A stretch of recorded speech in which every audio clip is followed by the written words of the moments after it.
Bonjour à tous, j'espère que vous allez excellemment bien et aujourd'hui on se retrouve pour parler Formule 1, pour faire le débrief du Grand Prix de Turquie. 16e manche du championnat du monde de Formule 1, il en reste 6 16e, 15e, je sais plus. Il en reste 6, ça je suis sûr. 6 points d'écart au championnat du monde entre les deux premiers. Autant vous dire qu'on va avoir un final assez explosif.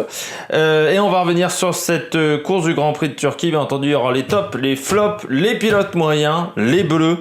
N'hésitez pas à vous abonner à la chaîne, à réagir dans les commentaires, à mettre un pouce bleu, à partager la vidéo si vous pensez qu'elle peut intéresser votre entourage. Et surtout, faites attention quand vous êtes abonné à ce que YouTube ne vous ait pas désabonné, parce qu'il y a des petites vagues comme ça de désabonnement. YouTube pense que vous n'aimez plus ma chaîne, donc décide de vous désabonner, ce qui est trop sympathique de la part de YouTube. On va revenir sur ce Grand Prix de Turquie et déjà sur ce qui a marqué le week-end, bien entendu cette piste qui a été un peu modifiée par rapport à l'année dernière, c'est-à-dire qu'on a traité, on va dire, le goudron, parce que l'année dernière, je sais pas si vous vous souvenez, il y avait eu cette fameuse phase où on avait resurfacé la piste quelques jours avant le Grand Prix, ce qui avait posé énormément de problèmes aux pilotes. On avait dû rouler avec des pneus intermédiaires ou des full wet sur une piste sèche, ce qui était quand même un petit peu incongru. Et là, donc, ça avait été un petit peu compliqué. Et sur ce circuit de Turquie, qui est toujours aussi beau, vous savez, le circuit de Turquie, moi je dis toujours, c'est l'une des rares réussites d'Hermann Teyke dans sa carrière. Pour moi, il y a 3 grands prix qu'il a réussi. C'est le circuit de Turquie, c'est Sepang. Et je mets Bahreïn, parce que pour moi Bahreïn est un beau circuit, même si c'est pas le cas pour tout le monde. Et voilà, ce sont les 3 circuits vraiment qu'il a réussi, parce qu'il a pondu des merdes, hein. Je pense notamment au Grand Prix d'Inde, qui était une vraie purge, et un circuit absolument pas intéressant. C'est-à-dire qu'on avait fait un circuit sur rien, et ou le circuit de Shanghai, qui est pas non plus hyper fun dans les circuits faits par Hermann Teyke. Cette année également, il y avait Honda qui était venu avec une livrée spéciale pour les Red Bull. Alors cette livrée était prévue pour Suzuka, parce qu'on rappelle que c'est la dernière année du moteur Honda. Donc là, c'est arrivé en fait en Turquie. C'était une livrée qui rappelait en fait la livrée de la première Honda vainqueur en Grand Prix. C'était avec Rinchi Ginter. Et c'était en 65. Parce qu'il faut rappeler que Honda est une marque qui est présente depuis très longtemps en Formule 1. Déjà dans les années 60 avec Rinchi Ginter. Je pense également à John Surtees qui avait roulé sur Honda à l'époque. On peut se souvenir également des années 80 avec notamment le moteur turbo sur la Williams ou le moteur sur la McLaren Honda également, que ça soit moteur atmosphérique également sur un McLaren Honda dans les années 80, début des années 90. Et puis il y avait eu le retour notamment avec Jordan, puis avec Honda, avant l'équipe on va dire officielle entre 2006 et 2008 qui s'est arrêtée avec la crise de 2008, qui était devenue Braun Grand Prix. Et en fait, ce qui est toujours très drôle de se dire, c'est que Honda, c'est la base presque des titres de Mercedes ensuite derrière, dans les années plus tard, parce que je rappelle que l'équipe Mercedes en fait a été fondée sur les bases de l'équipe Tyrrell, puisque l'équipe Honda c'était les cendres de l'équipe Tyrrell, même s'il restait plus grand chose de l'équipe Tyrrell, il faut très clairement le dire à ce moment-là. Et puis on continue avec ce week-end. Donc moi j'ai bien aimé cette livrée, pour tout vous dire, parce qu'elle avait une tête à peu près normale. Elle était bien réalisée. Et puis ça m'a beaucoup rappelé une livrée avec laquelle David Coulthard avait fait des essais.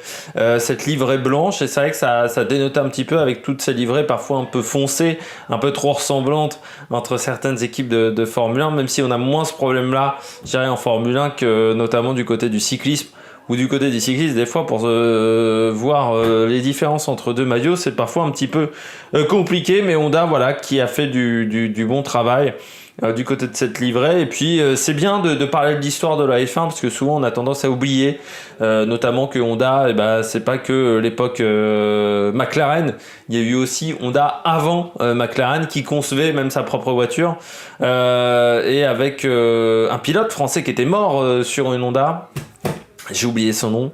C'est le même nom que le pilote qui faisait le Dakar, Schlesser, voilà. Joe Schlesser, qui était mort au volant d'une Honda au Grand Prix de Reims. Je crois me rappeler que c'était en 68. On passe la note de ce Grand Prix. Après cet intermède Honda, note du Grand Prix, moi j'ai décidé de mettre 11 sur 20. Pourquoi 11 sur 20 ? L'année dernière, il y avait eu une meilleure note, je sais plus combien j'avais mis la saison dernière, mais j'avais dû mettre un truc bien meilleur. 11 sur 20, pourquoi ? C'est un Grand Prix qui fait le taf, mais pas beaucoup plus. Malgré le fait qu'Hamilton partait de loin, au final Hamilton, il y a eu une passe d'armes intéressante avec Perez, et une autre intéressante avec Tsunoda, mais sinon ça a été plutôt calme de ce côté-là pour Hamilton. Il n'y a pas eu une grande remontée d'Hamilton. En qualification, on sentait quand même que les Mercedes étaient au-dessus et qu'il y avait quand même une différence de performance entre Mercedes et Red Bull et le reste du plateau. Donc ça, à part la performance de Mick Schumacher qui a été assez intéressante, sinon pour le reste c'était assez calme. Donc voilà, moi j'ai mis 11 sur 20 parce que j'ai pas pris un plaisir de dingue en regardant ce Grand Prix. Puis je trouvais également que, alors ce n'est que mon avis, mais que Julien Febvre était un peu moins spectaculaire dans ses commentaires que d'habitude. Alors après, il faut rappeler que cette course-là, je l'ai regardée en soirée. Je l'ai regardé dimanche soir, notamment après avoir vu Paris-Tours, parce que j'ai regardé Paris-Tours en direct, donc c'était incompatible de regarder Paris-Tours en direct et la F1 en direct. Toujours mes problèmes de week-end, de savoir qu'est-ce que je vais regarder en direct, qu'est-ce que je vais devoir regarder après coup, qu'est-ce qui va être facilement accessible après coup, ce qui ne va pas être facilement accessible après coup et en bonne qualité. L'avantage c'est que la F1 est souvent en meilleure qualité que les courses retransmises par France 3 où il faut une connexion de Gérard Bâtard pour réussir, il faut la fibre grosso modo pour réussir à avoir une qualité à peu près potable pour regarder les courses. Bon, on continue avec tout de suite le bilan des Bleus. Du côté du bilan des Bleus, je commence avec Esteban Ocon.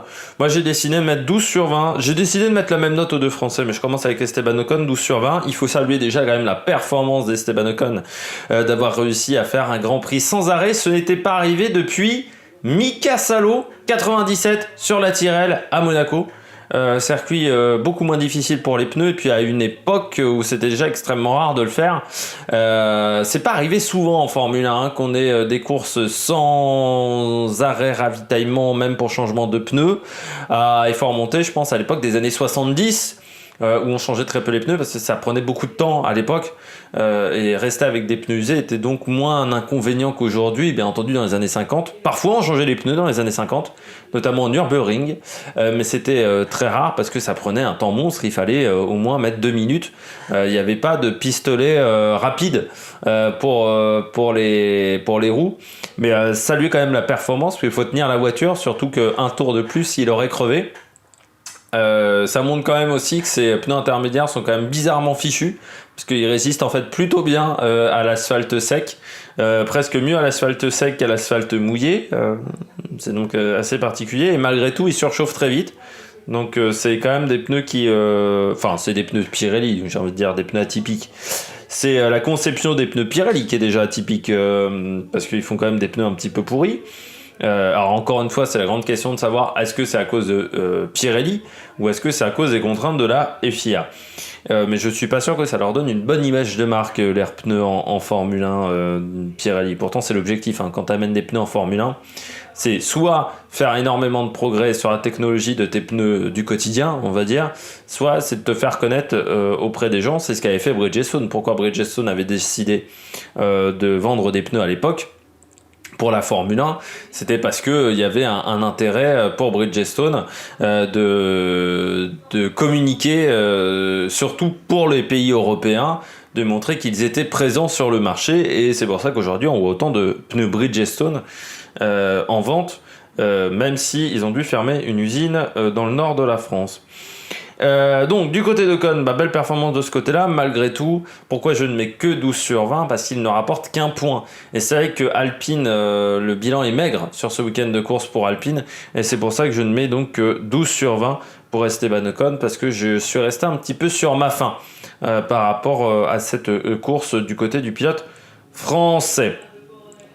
Et qu'il manquait aussi un petit peu de rythme par rapport à Alonso, notamment en qualification, où Alonso l'a un peu poutré, si je puis me permettre, en qualification, où Alonso fait 5 et lui il fait 11 ou 12, je ne sais plus de tête, en Q2. Donc ça a été un petit peu compliqué pour le pilote français. Il a fait 12 voilà, en qualification, donc c'était pas exceptionnel pour le pilote français. On continue. Du côté des pilotes français avec Pierre Gasly, j'ai mis 12 sur 20 aussi. Pourquoi 12 sur 20? J'aurais pu mettre plus, mais il y a quand même l'erreur au premier tour qui lui coûte cher. Pour moi, il est en faute. Il a eu de la chance même parce que ça soit lui et je sais plus quel autre pilote également qui s'est pris que 5 secondes. Alonso qui s'est pris que 5 secondes. Parce que à Silverstone, c'était 10 pour la même chose. Russell avait fait à peu près la même chose. Et il était en plus à bout de frein. Il avait envoyé quelqu'un dans le décor sans le faire exprès, sans intention de le mettre dans le décor. Mais lui, il s'était pris 10 secondes, alors que là, il y a eu 5. Ça serait bien un jour que du côté de la Formule 1, on ait une uniformisation légèrement quand même des pénalités pour pas se retrouver avec ce genre de choses où, dans deux cas qui semblent quand même très similaires, eh bien on se retrouve à avoir des pénalités quand même différentes, parce que simple ou double, j'appelle ça quand même une grosse pénalité différente. Et bon, c'est toujours le cas avec la F1. On rappelle, quand tu traverses la ligne des stands, il faudrait que ça soit vraiment acté, les cas particuliers. C'est-à-dire qu'il y a plein de cas particuliers, mais j'ai l'impression que dans le règlement, on n'en a acté aucun. Et ça serait bien de temps en temps de acter ces règlements, ces cas particuliers dans le règlement. Bon, après, du côté de Pierre Gasly, le rythme était un peu moins bon en course qu'en qualif. En qualif, il avait vraiment un rythme assez sensationnel quand même. C'était un peu moins le cas en course, mais c'est pas la première fois que ça arrive du côté de AlphaTauri cette année, où ils ont parfois quelques soucis en course sur leur rythme. Voilà, après, il finit derrière Hamilton, devant Norris, devant Sainz. C'est quand même une belle course. Il apporte encore des points à sa formation. C'est pas comme si Tsunoda n'apportait énormément. C'est vraiment le leader, de toute manière, chez AlphaTauri. J'espère qu'à un moment, Red Bull le comprendra et le mettra soit dans l'équipe 1, soit qu'il arrive à trouver un volant dans une autre équipe de haut de tableau pour les années à venir. Pourquoi pas Ferrari, pourquoi pas même Aston Martin, si Aston Martin progresse, mais c'est vrai que c'est un peu triste de le voir être je vais pas dire en deuxième division, mais presque, alors qu'il a le talent pour être aux avant-postes. Du côté de Pierre Gasly, voilà, donc dommage cette pénalité due à cette erreur, parce que à l'intérieur, Pérez, on ne le voyait pas sur la caméra, donc il y avait de la place à l'intérieur et il pourrit quand même la course d'Alonso. Donc c'est un petit peu triste de ce côté-là, mais c'est dû aussi à un départ encore très compliqué. Vous savez, le moteur Honda, on dit toujours sa drivability, sa souplesse d'utilisation n'est pas très bonne, et ça s'est encore confirmé là, parce que la souplesse d'utilisation, c'est ce qui a manqué au départ à Pierre Gasly pour réaliser vraiment le one shot parfait sur cette première phase de départ. On passe au pilote auto, bien entendu. Tournage sur 2 jours, j'avais plus de batterie sur ma caméra. De toute façon, vous en êtes aperçu, je change pas de tenue dans la même journée. Je suis pas une diva non plus. On continue avec, je suis pas Maria Carey. On continue avec Bottas. Donc Bottas 17 sur 20. Pourquoi 17 sur 20? Parce que très bon week-end pour Bottas, vainqueur de ce Grand Prix. C'est important pour Bottas de gagner ce Grand Prix. Déjà en termes de points pour le classement constructeur. Avec le fait que son leader n'était pas au top. Mais ce qui est surtout important, moi je dirais, c'est plus la qualification. Voilà, il y avait à peu près un 10e d'écart avec Hamilton. Vu ce qu'on a vu parfois des écarts cette année, c'est plutôt pas mal. Et puis un week-end qui a été plutôt bien construit. Et puis surtout, du côté de Bottas, pourquoi je mets 17 sur 20? C'est quand on se souvient du week-end qu'il avait connu l'année dernière. Un week-end vraiment catastrophique. Il n'y a pas d'autre mot, je crois, très clairement. Où il n'avait jamais eu vraiment des très très bonnes sensations sur sa moto. Ça avait été vraiment très compliqué. Donc là, vraiment bon week-end de la part de Bottas. C'est vraiment intéressant Je me décale un peu parce que je vois que je suis pas dans l'axe. Pour Bottas, parce que il va avoir un rôle sur cette fin de saison, comme Perez va avoir un rôle. Et du côté de chez Mercedes, contrairement à chez Red Bull, on n'a pas d'écurie sœur. Donc il faut vraiment que le deuxième pilote soit au top, soit très performant. Et là, ça a été le bon travail qu'a fait Bottas. Il apporte des points. Moi, j'ai eu peur pendant toute la course, parce que je me suis dit, allez, à un moment, il va y avoir une merde. Et puis, c'est peut-être sa dernière victoire, au final, en F1, parce qu'avec Alfa Romeo, ça risque d'être compliqué. On ne sait pas qu'est-ce qu'il fera après Alfa Romeo. Est-ce qu'il arrivera à revenir dans un gros team? Donc, c'est à lui de profiter de ses dernières courses, aussi chez Mercedes, pour engranger des victoires, pour engranger dans ses statistiques, comme l'a dit un petit peu Julien Febroux. Mais week-end où il a été solide. Voilà, week-end où il a été solide, où il a été intéressant. Donc voilà, chapeau Monsieur Bottas. Je continue à Verstappen 16/20. Week-end piège pour Verstappen. Parce que le week-end dernier, ça s'était, le dernier week-end de course, ça s'était bien passé en Russie. Voilà, où il s'en était extrêmement bien sorti avec cette deuxième place. Mais là, c'était un week-end piège parce que il devait forcément bien performer, en sachant que Hamilton prenait sa pénalité moteur. C'était donc pas simple. Je pense qu'il y avait de la pression autour de Verstappen. C'était pas forcément évident, mais il s'en est plutôt bien sorti, même s'il n'a pas gagné la course. Donc c'est là où je mets 16/20 parce qu'il prend la deuxième place. Voilà, bon ok. Mais il gagne pas le Grand Prix, Verstappen. Et c'est peut-être là où ça va être les quelques points qu'il a perdus là ce week-end, où il n'était pas dans le coup. Hein. Il faut le dire, hein, la Red Bull était en retrait assez nettement. Il y a quasiment 15 secondes entre lui et Bottas. On sait que Bottas n'est pas forcément le pilote qui a le meilleur rythme en course. Il n'y a pas le meilleur tour en course non plus pour Verstappen. Donc ça a été un week-end un petit peu compliqué. Il s'en sort bien, il limite bien la casse. Moi, j'aimerais limiter la casse comme ça sur un week-end, tu vois. Donc, 16/20, c'est plutôt intéressant. Malgré tout, il faudra avoir du rythme sur les dernières courses, sur des circuits qui vont pas être évidents. Je pense notamment au Mexique avec la longue ligne droite. Je pense notamment également au Qatar, qui est un circuit nouveau. Et on sait que Mercedes a toujours cette force-là sur les nouveaux circuits. À Abu Dhabi, le circuit a été modifié, je rappelle, à Abu Dhabi. Et je pense qu'il correspond mieux aux qualités de la Mercedes qu'aux qualités du moteur de la Red Bull. Malgré tout, vous avez Sao Paulo, circuit très exigeant. Verstappen s'en est toujours bien sorti, et puis il peut pleuvoir à Sao Paulo. Et puis le Grand Prix des États-Unis, où vous avez la première portion qui est très technique.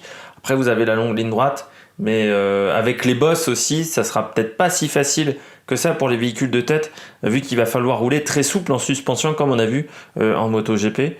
Donc voilà. Pour Verstappen, la victoire aurait été pas mal quand même ce week-end. On continue avec Leclerc, 15/20.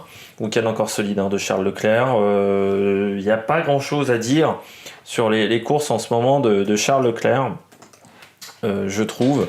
Parce que il a eu une période où il en faisait trop en course et que parfois il détruisait ses pneus. Là, il a été solide, plutôt très très calme dans son Grand Prix. Moi, j'ai bien aimé ce qu'il a fait. Il a eu c'était pas une course très fun, hein. Bon, voilà, il devait rester sur un rythme. Tu vois, quand t'es un peu largué par rapport au pilote de devant. Bon, il a pas réussi à accrocher Pérez. C'est un petit peu dommageable. Mais après, bon, voilà, il prend encore des points importants pour la Scuderia. Des points importants également pour le classement pilote, hein, du côté de Leclerc, parce que ça reste un pilote qui est... il est toujours derrière, je rappelle... Carlos Sainz. Donc c'est vrai que, étant donné que c'est quand même la bagarre entre les deux pour savoir qui est la tête d'affiche de la Scuderia, c'est bien de revenir au contact de Carlos Sainz. Et puis du côté de Charles Leclerc, il y a quand même quelques résultats qui sont pas mauvais, à part la Russie avec cette évolution moteur, mais où il avait les pénalités, mais sinon il fait 8, 5, 4. Voilà, donc là encore 4. C'est plutôt intéressant, même si je trouve quand même que cette évolution moteur Ferrari ne me semble pas fonctionner énormément.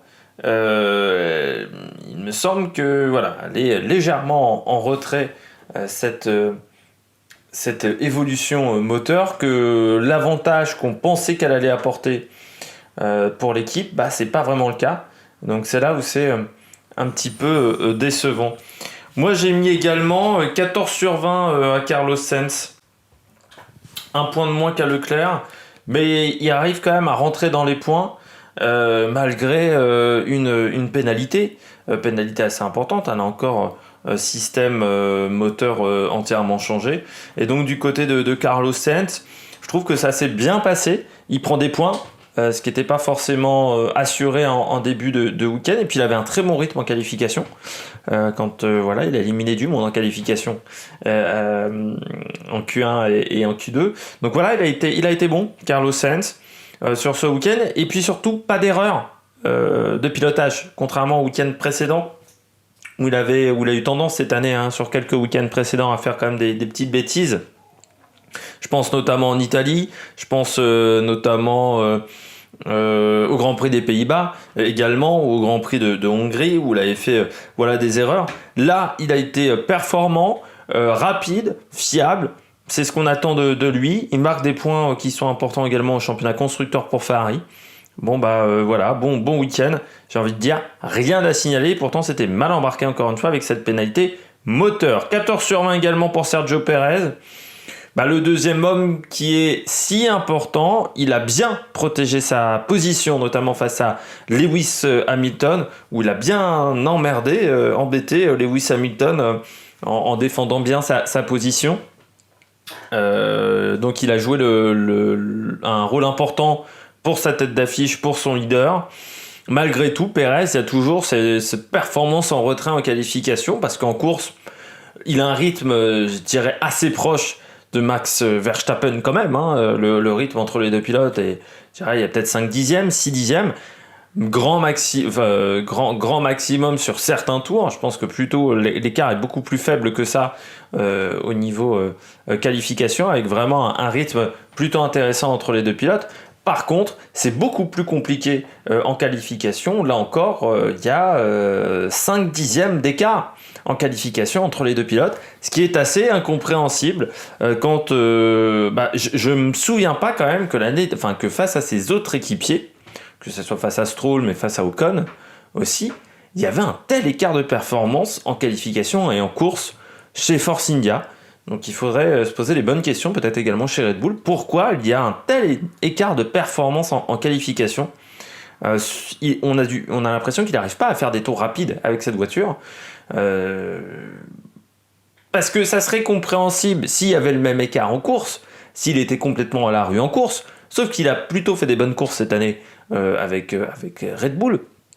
Il a au moins apporté des points et il a fait preuve d'une grande fiabilité, Pérez, mais il y a quand même un écart, je dirais, en qualification qui me semble énorme.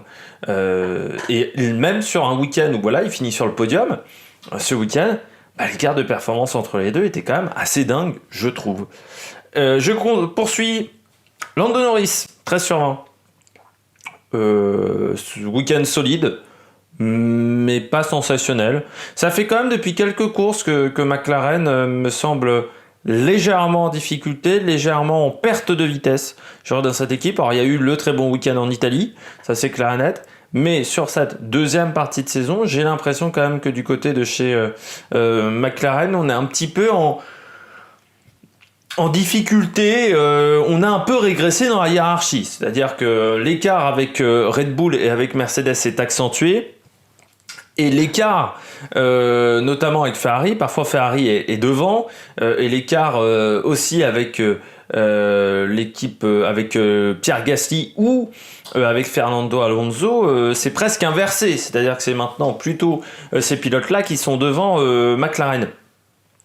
Alors Norris, il continue d'engranger des points au championnat pilote. Ça c'est important, mais c'est vrai qu'il y a maintenant une bagarre avec Sergio Pérez. Il n'y a que 10 points d'écart entre ces deux pilotes. Il ne pourra plus aller chercher Valtteri Bottas parce que Bottas est trop loin. C'est dommage. qui a eu quelques ratés chez Lando Norris, un enchaînement Hongrie-Belgique qui a été compliqué, parce que c'est un pilote qui a fait preuve d'une grande régularité, mais c'est vrai que depuis la Hongrie, abandon en Hongrie, 14e en Belgique, 10e simplement aux Pays-Bas, 2e en Italie, 7e en Russie, 7e là encore du côté de la Turquie. C'est moins bien que le début de saison où il n'y a qu'une seule fois où il avait été au-delà de la 7e place, jusqu'au Grand Prix de Grande-Bretagne à Silverstone. Donc on voit vraiment un niveau de performance un peu moins bon pour Norris, mais il est quand même largement devant son équipier qui est Daniel Ricciardo.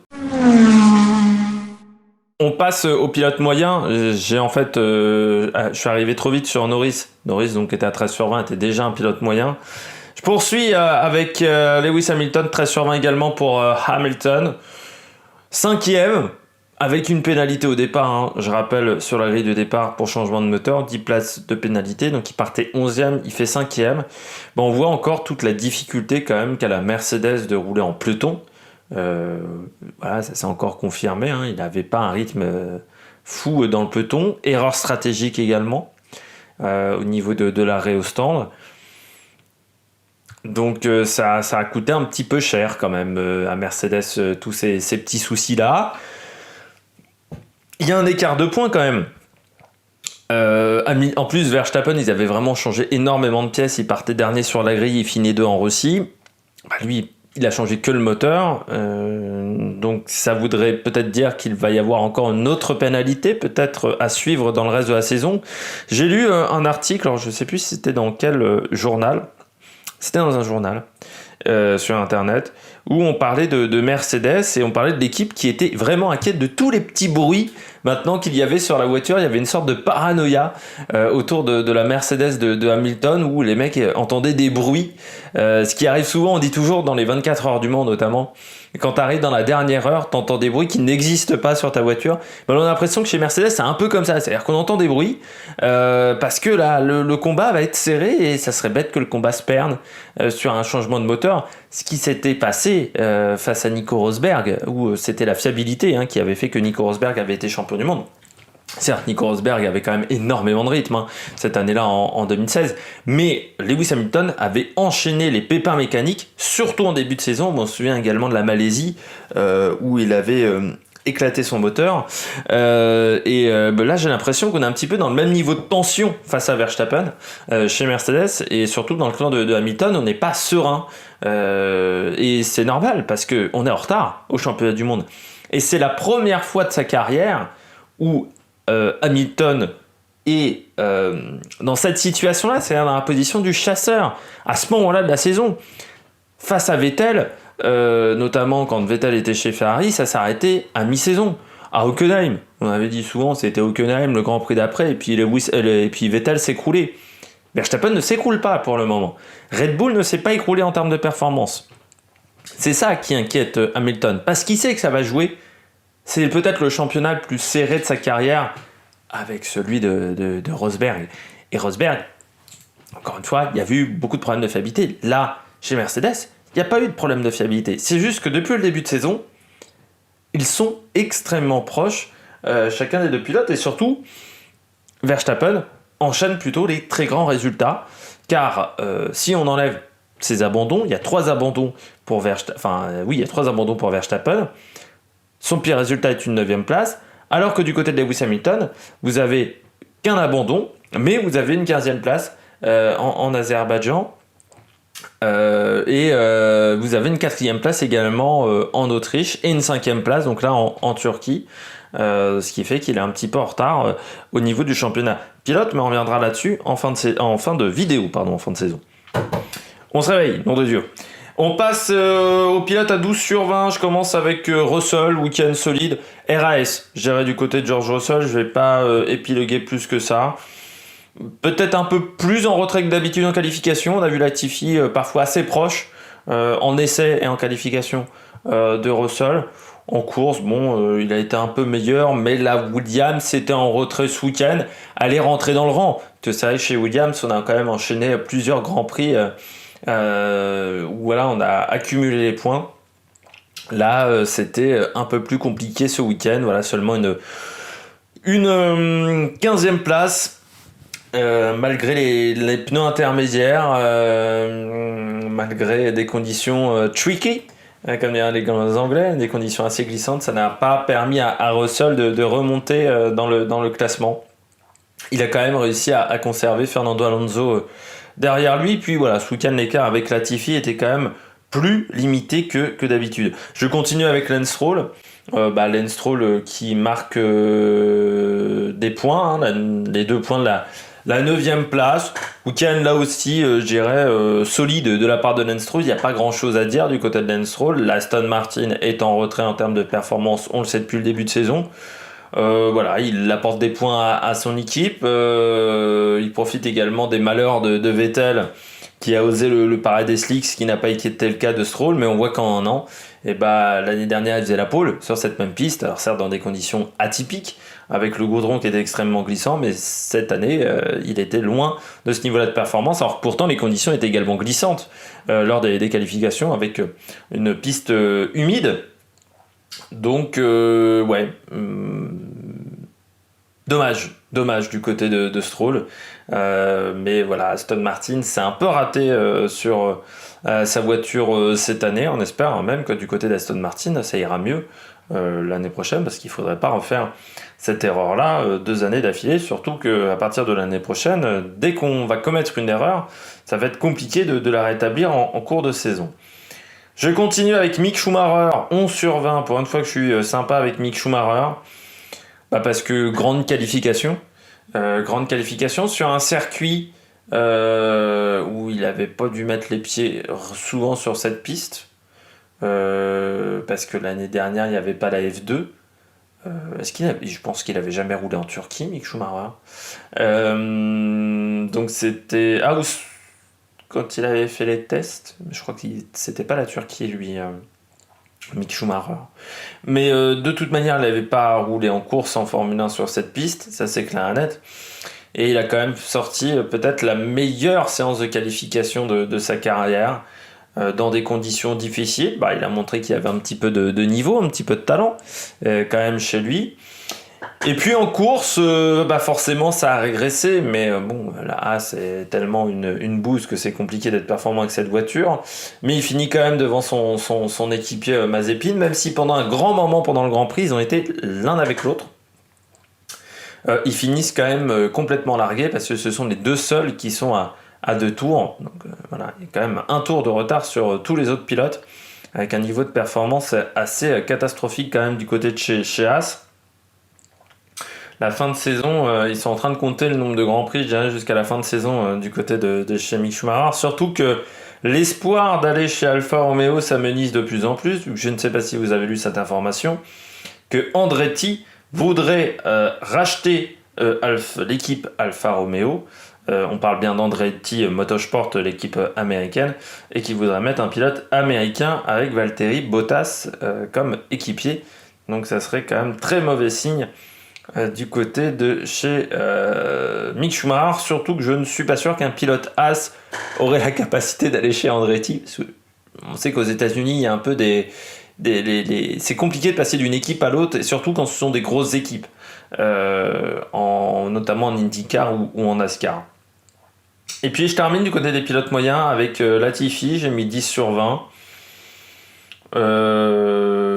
Pas mauvais en qualification en essai, un peu plus en retrait en course. Malgré tout, il ne finit qu'à 8 secondes de George Russell, mais un peu plus en retrait en course. Voilà, c'est pour ça que j'ai mis quelques points de moins pour Latifi, mais ça reste quand même un week-end tout à fait satisfaisant, je dirais, pour le pilote canadien.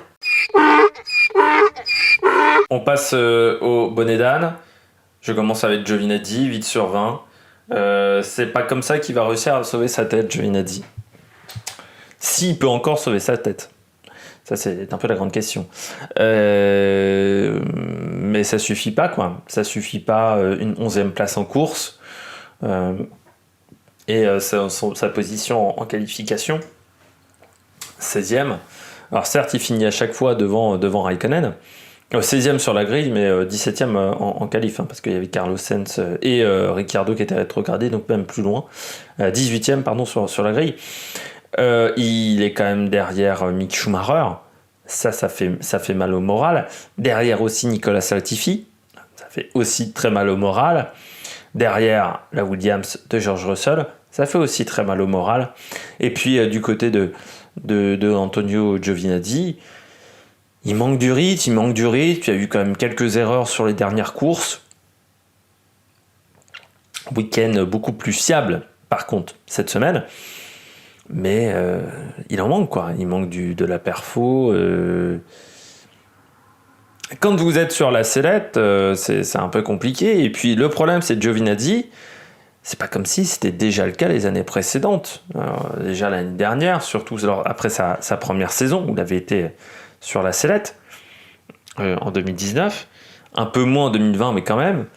Ça fait depuis 3 ans qu'il est sur la sellette. Et Giovinazzi. Et il n'y a pas 150 places en Formule 1 aujourd'hui.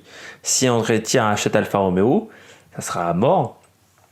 Il sera pilote d'essai Ferrari. Et pilote d'essai Ferrari, autant te dire que tu passes beaucoup de temps. Enfin, aujourd'hui en F1, tu passes quand même beaucoup de temps sur le simulateur où il sera en GT. Mais... Et puis, il arrive aussi, il a 27 ou 28 ans, Giovinazzi. Donc, de toute manière, ça m'étonnerait qu'il revienne en plus après en Formule 1, ça sera pas forcément évident. C'est un peu triste, mais aujourd'hui, il faut dire la vérité. Il n'y a pas 150 places en F1. Ferrari le soutient parce qu'il est italien. Mais bon, face à Mick Schumacher, il fait pas le poids non plus. Donc, en termes de notoriété, donc ouais, pas simple pour Giovinazzi. Je continue avec Raikkonen 7 sur 20. Ouais, voilà. Non, je vais pas dire. Il finit derrière Giovinazzi, c'est pour ça qu'il y a un point de moins. Malgré tout, chez Alfa Romeo, ce week-end, on n'avait pas de rythme. Ouais. Raikkonen, il fait du Raikkonen, quoi. C'est quand même assez marrant parce que même en interview, t'as pas l'impression qu'il soit mélancolique de trop de ça de la F1.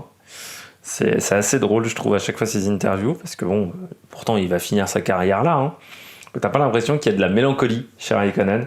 Tu sens qu'il y a, il y a une sorte pendant très longtemps, il y a eu une sorte de je m'en foutisme, hein, chez Raikkonen qui est assez troublant quand même chez ce pilote. Ce qui a fait aussi ça un peu sa notoriété et sa réputation, quand même.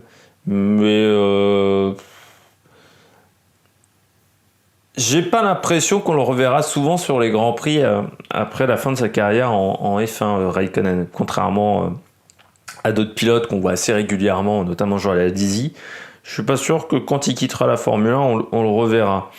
J'ai mis 7 sur 20 à Vettel. 7 sur 20, pourquoi j'ai pas mis moins ? J'ai mis pari au risque. Voilà, j'ai mis 2 points de plus parce qu'il fallait tenter le risque. Et c'est bien qu'il ait tenté le risque des slicks. Dommage par contre que ça soit lui qui ait tenté le pari parce qu'il a perdu des gros points dans l'affaire.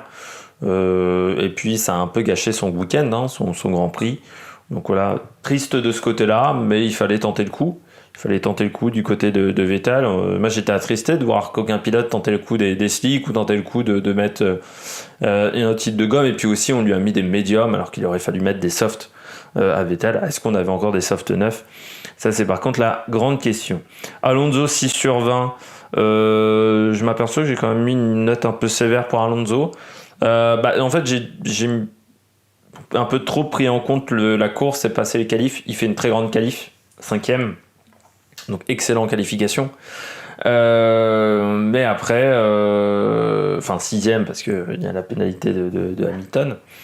Après, il se fait pourrir son week-end par Gasly, quoi.